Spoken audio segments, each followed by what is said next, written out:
Hello বন্ধুরা, আপনারা কেমন আছেন? আশা করছি ভালো আছেন। আপনারা দেখছেন মহফাত। এই মুহূর্তে বিগ ব্রেকিং নিউজ। আজ দুপুরে এসএসসি বোর্ড অযোগ্যদের নাম প্রকাশ করতে চলেছে।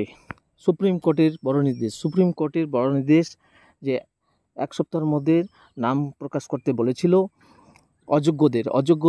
অযোগ্য চিহ্নিতদের, যারা দাগী, তাদের নাম প্রকাশ করতে হবে। কিন্তু এসএসসি সিদ্ধান্ত নিয়েছে যে আজ দুপুরেই নাম প্রকাশ করবে। এসএসসি বোর্ড সিদ্ধান্ত নিয়েছে যে আজ দুপুরের দিকেই সেই অযোগ্যদের তালিকা প্রকাশ করবে। এসএসসি 26,000 চাকরি বাতিল মামলার যারা অযোগ্য, তাদের নাম প্রকাশ হবে আজকে। এই মুহূর্তে বিগ ব্রেকিং নিউজ। অযোগ্যদের, দাগীদের আজ নাম প্রকাশ হবে। আজ নাম প্রকাশ করবে এসএসসি বোর্ড। সুপ্রিম কোর্টের বড় নির্দেশ। আজকে অযোগ্য দাগীদের নাম প্রকাশ করা হবে।